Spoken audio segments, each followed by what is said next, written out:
Welcome back to another episode of Heinous Beliefs. I'm your host, Ria, and today we're diving into a story so twisted and unbelievable, it's hard to wrap my head around the fact that it actually happened, but it did in real time.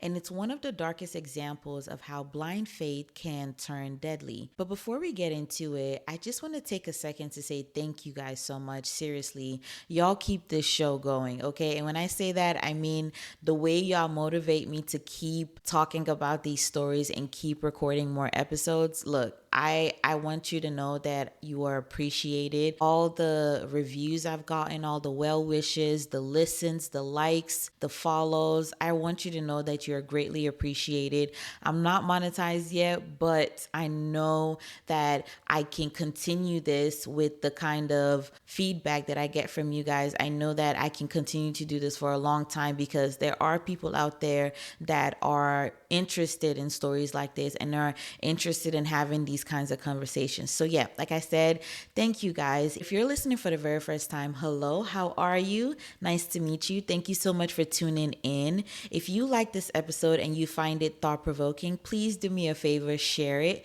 Let's get these stories out there because awareness is everything, okay? Now, a quick heads up. Y'all know I like to give you as much disclaimers as I possibly can, but this episode contains graphic descriptions of abuse, extreme violence, and disturbing cult practices, okay? If it's too much for you, make sure you are taking care of yourself. You don't have to listen to this episode. I will understand, I promise. But if you do stay, listener discretion is advised, okay? All right, grab your tea, grab your coffee, eyes on the road. Let's get into it. Imagine meeting a man who's so charismatic, so convincing that you leave your whole life behind to follow him into the wilderness. He tells you the world is ending and he alone has the power to save you. At first, it feels like salvation. Then little by little, it turns into hell. And that's exactly what happened with Roch Thériault. And that's the best way I can say his name in French. If you have a better way to say his name in French, go ahead and say it in your head. I don't know how to say his name. That's my best shot, okay? I listened to that pronunciation so many times and that was my best shot. So from now on, I will be referring to him as Roch. So Roch was born on May 16, 1847 in Quebec. From the outside, he seemed like a regular kid, smart, but he never finished school. He dropped out in the 7th grade and his teachers described him as bright but difficult, often distracted by his own thoughts rather than the lesson at hand. He had a fascination with history, religion, particularly the Old Testament. The apocalyptic warnings, strict moral codes, and dramatic tales of divine wrath captivated him. And over time, that fascination warped into something so much darker. By his teenage years, Roch developed a keen interest in controlling those around him. He had a natural charisma, the kind that made people stop and listen, but also he had a mean streak, okay? He could be charming one minute and cruel the next. Friends and acquaintances recalled how he had a way of making people feel special, important, like they were chosen, but behind that charm was a manipulative streak that would grow stronger with time. Roch left Catholicism behind and joined the Seventh-day Adventist Church. Now, this church emphasized clean living, no tobacco, no alcohol, no processed foods, and a focus on self-sufficiency. He initially embraced this lifestyle wholeheartedly. He even became a traveling salesman, convincing people to buy holistic remedies and alternative medicine. But his true gift wasn't selling, it was persuasion. People were drawn to him, hanging on to his every word. He didn't just peddle natural medicine. He sold a vision, an ideology, and people bought it. Exceptionalism. And then something shifted. He didn't just want to follow faith anymore. He wanted to be faith. He started preaching his own interpretations of the scripture and using religious messages to serve his own ideas. He believed he was divinely chosen, a modern day prophet sent to save his followers from an impending apocalypse. By the mid 1970s, he had already started attracting a group of devoted followers. People weren't just listening to this man anymore, they were willing to abandon their families to follow him. They trusted him blindly, and that's where things started to spiral fast. I'm always going to want to emphasize that I don't understand how people find random men speaking of an imaginary apocalypse that's coming. Just how does that make you just how does that make you feel? How does that automatically make you feel like you need to follow the person just because they said something? Is that the only criteria you have? Just because they said that the end of the world is coming and because they're charismatic and they're cute and they're nice, then that makes sense for you to follow them? I'm sorry, what? By the mid 1970s, Roch had gathered a group of people who were mesmerized by his charm and had the classic cult leader magnetism. He could make people believe anything. He didn't just talk, he preached, he convinced, he promised salvation. His followers weren't just fans, they were believers, ready to give up anything for him. In 1977, he officially created the Ant Hill Kids Commune in Saint Marie, Quebec. The name? It came from the way he made his followers work relentlessly like ants, building their home from ground up with their bare hands. They lived off the land, completely cut off from the outside world. Roch told them that the modern society was corrupt and that they had to reject it in order to be saved. Roch wasn't just a leader though, he was a self-proclaimed prophet. He started calling himself Moses. He told these people that he was chosen by God to lead them through the apocalypse, which according to him was coming in February 1978. But here's the catch. Only those who obeyed him without question would survive. And when I say without question, I mean total obedience, okay? He controlled everything, what they ate, when they slept, and even who they could speak to. He established extreme fasting rituals, forcing his followers to starve themselves for days to purge quote unquote sin from their bodies. If you had doubts, that was the devil creeping in. If you disobeyed, you were punished, sometimes brutally. People were beaten, forced to stand naked in the freezing cold, or even mutilated by Roch's command. But they stayed because that's how cults work, by breaking you down and making you think that leaving is not an option. He also made sure to keep his followers exhausted and malnourished, which made them easier to control. The group's diet was mostly limited to whatever they could farm or scavenge. At this time, Roch would deliberately deprive them of the food just to see how far their loyalty would go. He wanted to see if they would leave him. He was testing out the waters to see how much he could really get away with. And we see that a lot in this kinds of stories. We see that as a pattern with cult leaders. They make sure you're exhausted. They make sure you're malnourished. You're not sleeping. You're tired all the time. You're deluded. You're just delirious at this point, right? Now that's when you're susceptible to whatever the hell they're telling you. I mean, obviously you're coming in already believing what they're saying, right? So that's already an open door. So for you to now end up being inebriated by this man, it's not far-fetched, right? It's not a hard thing for someone to think about because it makes sense. And as we all know, February 1979 came and went.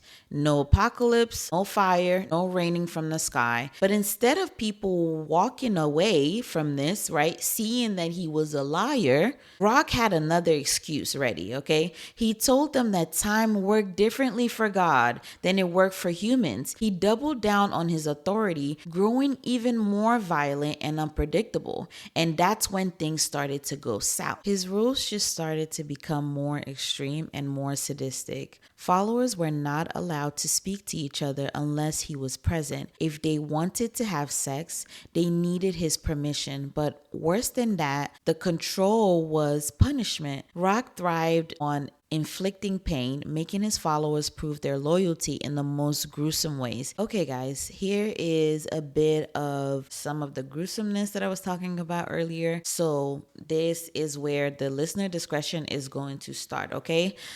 If you don't want to listen to the gruesome part, make sure that you are clicking off right now because here we go. All right, so people were forced to break their own legs with sledgehammers, burn themselves on hot stoves, or be shot by another cult members just to show their devotion to Roch. And the kids, God, the kids, some were nailed to trees, their tiny bodies peeled with stones by another member. It was pure torture. Yet somehow these people still followed him. They still believed him. One of the worst cases of abuse was Gabrielle Lavallee. She tried to escape. Big mistake. Roch caught her, and in one of the most horrific acts, he amputated her arm with a meat cleaver. No anesthesia, no remorse, nothing. And even after that, she stayed. Of course, she just tried to run, and no dude cut her freaking arm off. Of course she's staying. That's how deep his psychological grip ran, okay? Everyone else, though, was still loyal to him. He had completely rewired their senses of reality, and leaving wasn't just scary, it was pretty much impossible. Another trigger warning, y'all.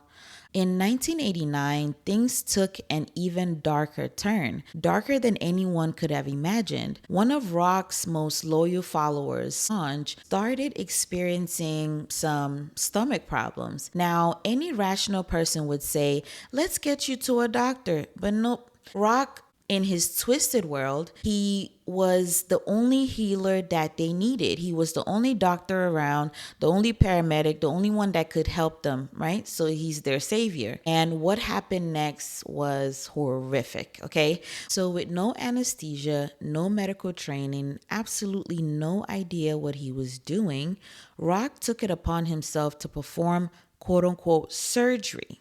Using a crude knife, he sliced her open. He sliced her abdomen open and with his bare hands removed a part of her intestines. There was blood everywhere and the pain was unimaginable.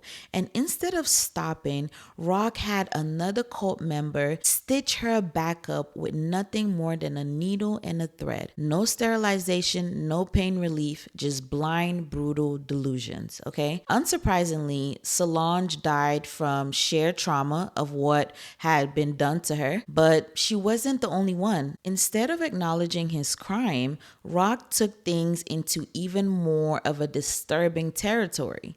He convinced himself that he could bring her back to life.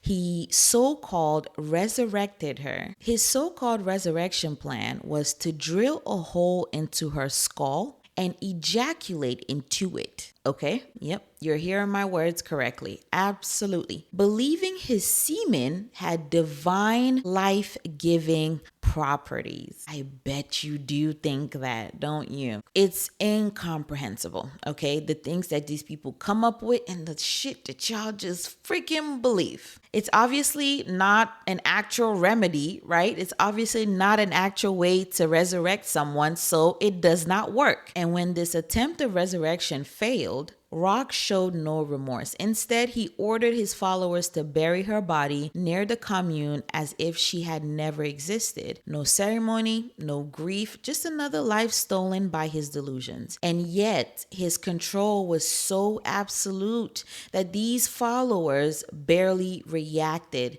still believing he was the path to salvation. After her death, Roch's madness only escalated. He began claiming that he had absorbed Solange's spirit and that she was now a part of him. He forced his followers to engage in bizarre rituals, sometimes making them speak to Solange's spirit, quote unquote, as if she was still alive. This wasn't just manipulation, it was deep, terrifying psychological control.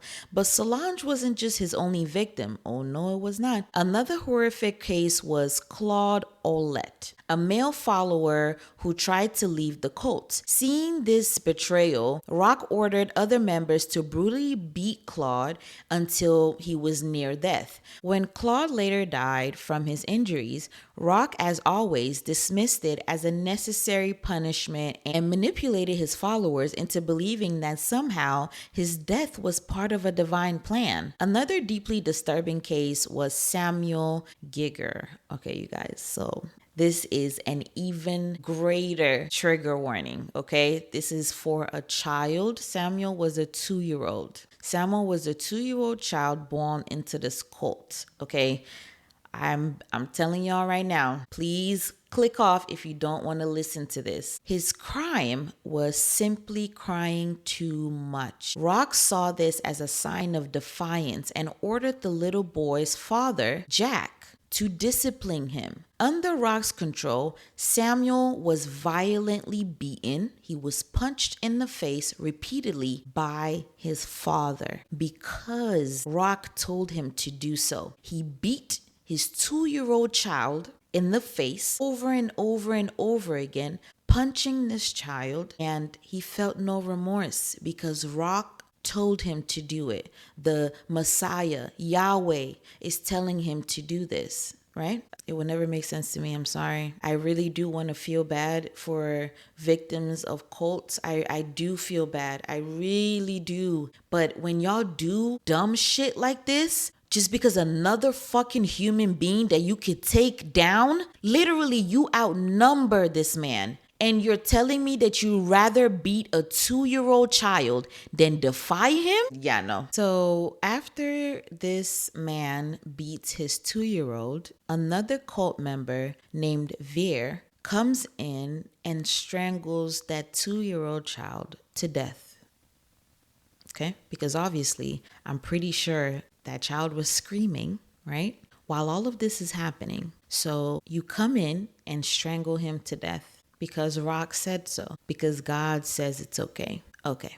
To make matters even worse, manipulated Veer into taking full responsibility, leading to Veer's imprisonment while Roch remained free for years. Despite all of this, some members of this cult still refused to believe that Roch was anything other than a divine being. He was God, right? He said so, so who are they to doubt him? His iron grip over their minds was so complete that even after witnessing the most gruesome acts, they justified it as part of his spiritual plan. This level of devotion, blind absolute devotion, kept Roch in power for years, long after he had crossed every conceivable freaking line. Okay. The tipping point came when Gabrielle finally escaped for good. Remember Gabrielle with the amputated arm? She finally made it out. After years of enduring horrific abuse, she managed to flee and went straight to the authorities, detailing every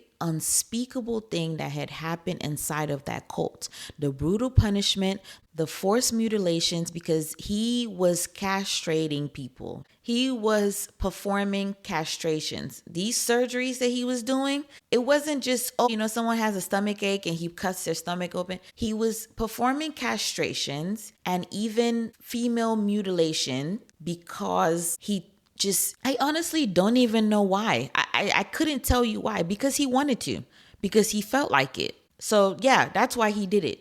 Because I'm about to be like, because what? I don't know. Authorities raided the Anthill commune, finding disturbing evidence of torture and abuse that Roch had inflicted on his followers. Forensic analysis confirmed that multiple victims had suffered extreme physical harm at his command. Several surviving cult members, still under his spell, refused to cooperate, further complicating the case. In 1909, was finally arrested and charged with multiple counts of 1989. Roch was finally arrested and charged with multiple crimes, including the murder of Solange, aggravated assault, and unlawful confinement. During his trial, former members bravely testified against him, painting the picture of a sadistic manipulator who thrived on absolute control. The gruesome details shocked everyone in that courtroom, and this was the defense's argument, y'all. Apparently, this man was arguing that his client was following spiritual guidance, okay? He's quite literally telling the courtroom, don't blame my client for this, okay? Blame the God. The God is the one that said to do this. He was only following orders. Like, this lawyer is literally telling the jury, like, don't even look at my man's right here, okay? It's really not about him. It's about God for real. He's really the one that's doing all this stuff. My man's is just following orders, okay? But guess what? The jury did not buy that shit, right? Because we are in real time. We're in reality where laws apply, right? He was ultimately convicted and sentenced to life in prison for second-degree murder with no chance of parole for 25 years. He doesn't actually make it out. But I think that is a very tiny sentence for how much havoc and pain that man inflicted on those people. What kind of sentence is that? Anyway, even behind bars, Roch's influence wasn't completely broken. Some of his followers still believed in him, remaining loyal despite everything. They visited him in prison, wrote him letters, and shockingly, some women even had children with him through conjugal visits. They were still sleeping with this man. It was proof that even in captivity, his psychological grip lingered. Prison psychologists noted that Roch exhibited extreme narcissism and delusions of grandeur, believing himself to be a martyr even after his conviction. However, though, prison was no safe place for Roch. By 2011, his reign of terror came to an abrupt end when a fellow inmate, Matthew McDonald, and I'm saying this man's name because you know why. So Matthew McDonald here took justice into his own hands. McDonald, disgusted by Roch's crimes, stabbed him in the neck with a handmade shank. I'm okay with that, killing him instantly. After the murder, McDonald reportedly walked up to the prison guards. Listen to this, y'all. This is what he does after he handed them the weapon and casually said, "That piece of shit is down on the range. Here's the knife. I've sliced them up." McDonald later pleaded guilty to the murder, showing no remorse whatsoever. And just like that, the reign of the divine narcissist was over. No more cult, no power, just a violent, lonely death in prison. I'm okay with that. Was that karma? I don't know. I don't even believe in karma either. But if that was her, good job, girl. But one thing for sure, his ability to manipulate and destroy lives left a scar that will never fully heal. This story shows an example of how blind faith can be used for the most unthinkable atrocities. Roch wasn't just a sadistic cult leader, okay? He was a master manipulator who knew exactly how to break people down. He was a textbook case of extreme narcissism. And here's a bit of a psychological background on Roch, okay? So I think these are going to be important now in these episodes because I want to give a bit of what these people are thinking. Because Roch wasn't just a sadistic cult leader, he was a master manipulator who knew exactly how to break people down. He was a textbook case of extreme narcissism and delusional disorder. He was fully convinced that he was God's chosen one. That belief gave him absolute power over his followers, who viewed him in every word as God.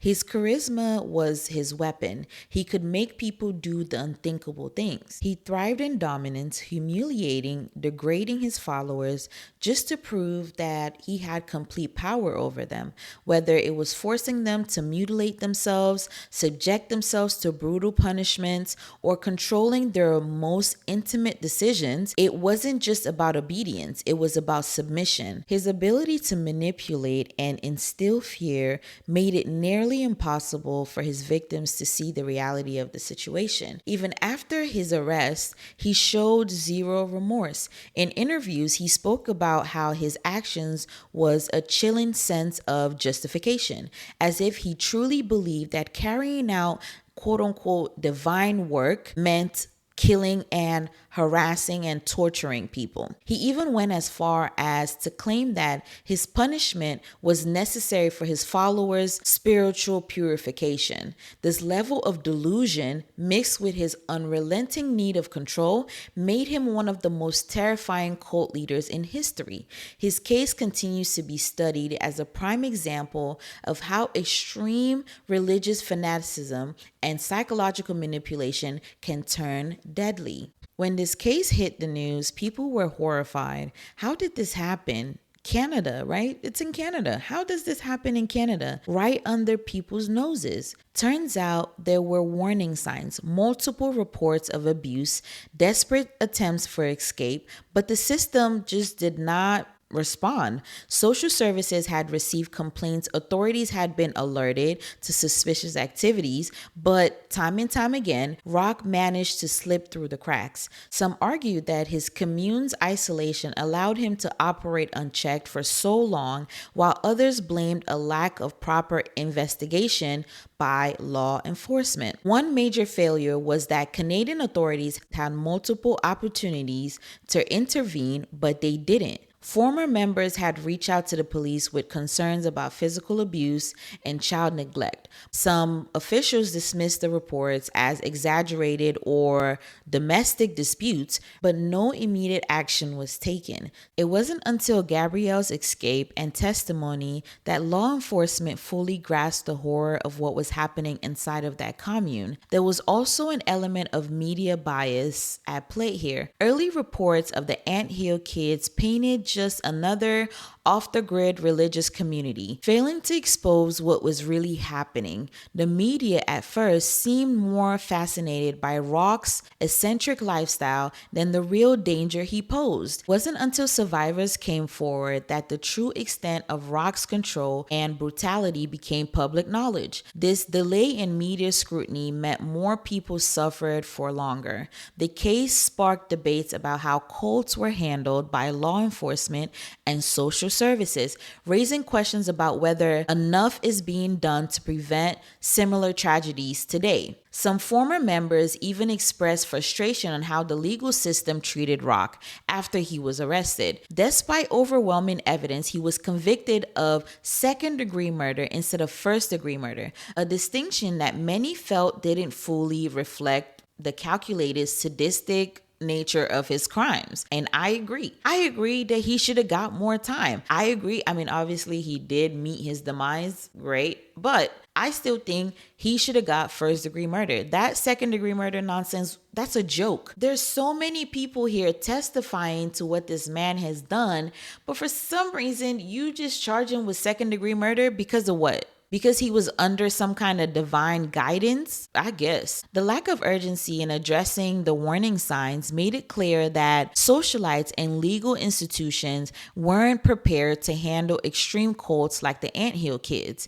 The case remains a haunting example of how dangerous unchecked charisma and manipulation can be, and how societies sometimes fail the victims until it's too late. It's a grim reminder that when red flags go ignored, the consequences can be devastating. All right, y'all. This story shows how easily people can be manipulated when they believe, keyword believe, they found a leader who holds all the answers. And that's the scariest part, isn't it? That's the part where anything can go. You can believe anything at this point, because if you're going to believe a random man out of nowhere telling you that he has the power to get you to, the afterlife He's telling you that he somehow is God and he has the power to get you through the apocalypse. Like the minute those words just start flying out somebody's mouth, I stop listening. Y'all listen too much. That's the problem, right? You're watching too much TV. Get away from the conspiracy theories. That's why you believe everything. I can't. Anyway, so what do y'all think? What do y'all think about this episode? I want to know, whatever platform you're listening on, if you can type in the comments, if you can leave a review, whatever it is, let me know what you think about this case because I'm perplexed. I don't know. I don't know how people go this far, even all the way to offing your own kid, beating your 2-year-old. How are you doing that? Belief is making you do that? Is the belief doing that? Like, who are we gonna blame here? Anyway, that's it, y'all. That is it for this episode. I really appreciate y'all sticking around if you're still here. If you're still here, thank you for sticking around. I appreciate you. Please continue to leave reviews, continue to leave likes, continue to share, continue to listen. There's so many more episodes coming, so many more crazy stories to tell, and we're still doing this work of awareness here. That is my mission, is to bring awareness to these kinds of stories that no one hears about. No one really knows how dangerous beliefs can be. So that's why we're here. That's why Heinous Beliefs is here. And Heinous Beliefs will be back next Friday. I will see y'all. Bye.